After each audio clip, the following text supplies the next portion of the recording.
Hi అండి. రైస్తో cake చేశాను. దీంట్లో గుడ్డు వేయకుండా ఆయిల్ వేయకుండా చేశాను. చాలా ఫ్లఫీగా వచ్చిందండి. అసలు పట్టుకుంటే నోట్లో వేసుకోవాలనిపిస్తుంది, అంత బాగుంది. నోట్లో వేసుకుంటే కూడా అట్లనే కరిగిపోతుంది. వీడియో చివరి వరకు చూసి తప్పకుండా ఒక్కసారి ట్రై చేసి చూడండి. ఇటువంటి మరెన్నో వీడియోస్ కోసం మా ఛానల్ సబ్స్క్రైబ్ చేసుకోండి. రైస్తో కేక్ ఎలా చేయాలో చూద్దామా. రైస్ కేక్ కోసం నేను 1 కప్పు రైస్ తీసుకున్నానండి.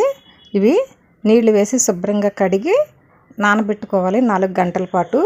మీరు రేషన్ బియ్యం అయినా కూడా వేసుకోవచ్చు. 1 కప్పు రైస్కి 1.25 కప్పు వరకు బెల్లం తీసుకోవాలి. కాస్త స్వీట్ ఎక్కువ తినేవాళ్ళు అయితే 1.5 కప్పు తీసుకోండి. మనం ఏ కప్పుతో రైస్ తీసుకున్నామో అదే కప్పుతో బెల్లం తీసుకోవాలి. ఈ బెల్లంలో 1 అరకప్పు నీళ్లు వేసుకొని బెల్లం కరిగించుకోవాలి. ఇలా పూర్తిగా బెల్లం కరిగించుకొని పక్కన పెట్టుకొని 4 గంటలకి పైగా నానినటువంటి ఈ బియ్యం శుభ్రంగా కడిగి మిక్సీ జార్లో వేసి 1 అరకప్పు నీళ్లు కూడా వేసుకొని మెత్తగా గ్రైండ్ చేసుకోవాలి. ఇలా మెత్తగా గ్రైండ్ చేసుకొని ఒక గిన్నెలో వేసుకొని 1 అరకప్పు మనం వండుకున్న అన్నం కూడా రుబ్బుకోవాలండి. మీరు ఆ బియ్యంతో పాటే ఈ అన్నం కూడా వేసేసి మెత్తగా పేస్ట్ చేసేసుకోవచ్చండి, ఒకటేసారి అయిపోతుంది. ఇప్పుడు మనం కరిగించిన బెల్లం దీంట్లోకి వడపోసేసుకోవాలి. ఈ బెల్లం గిన్నెలో 2 స్పూన్లు నీళ్లు వేసి కొంచెం కడిగేసి కూడా ఆ బెల్లం వాటర్ వేసుకోవచ్చు. దీనిలో అరకప్పు తురిమిన కొబ్బరి, 4 యాలకుల పౌడరు వేసుకొని బాగా కలుపుకోవాలి.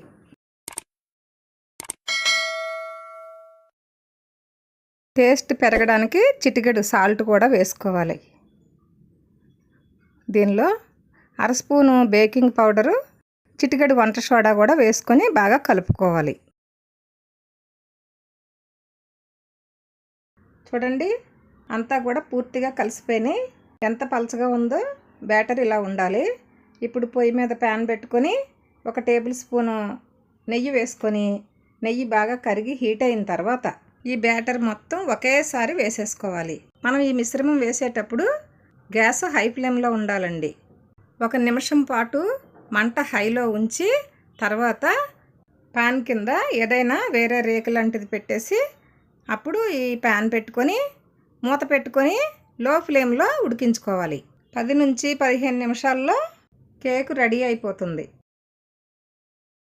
ఇలా ఫోర్క్తో మనం చెక్ చేసుకోవాలి కుక్ అయ్యిందా లేదా. ఫోర్క్కి కొంచెం అంటుకున్నా అది ఉడికిపోయే ఉంటుందండి. ఎందుకంటే బాగా గుల్లగా ఉంటుంది కాబట్టి ఈ కేకు పొడిలాగా దానికి అంటుకొని వచ్చేస్తుంది. ఏదైనా స్టిక్తో మనం కొంచెం కదిలించి వేరే ప్లేట్లోకి తిరగేసుకుంటే బాగా వచ్చేస్తుంది. చాలా సాఫ్ట్గా వచ్చిందండి. చాలా తక్కువ ఇంగ్రీడియంట్స్తో చాలా తక్కువ టైంలో ఈజీగా చేసుకునేటటువంటి కేక్ అండి ఇది. చాలా సింపుల్గా చేసుకోవచ్చు. పావు గంటలో రెడీ అయిపోతుంది మనకి. పిల్లలకి పెట్టడానికి ఏదైనా స్వీట్ చేయాలి పిల్లలకి పెట్టడానికి అనుకుంటే మీరు ఇలాగా తయారు చేసి పెట్టండి, చాలా ఇష్టపడతారు. ఈ కేకు కొంచెం వేడి ఉండంగా తింటే నోట్లో వేస్తే కరిగిపోయినట్టు ఉంటుంది.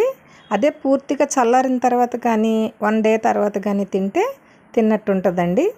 మరి చూశారు కదా, వీడియో నచ్చితే లైక్ చేయండి, కామెంట్ సెక్షన్లో తెలియచేయండి, తెలిసిన వాళ్ళకి షేర్ చేసి సబ్స్క్రైబ్ చేసుకోండి.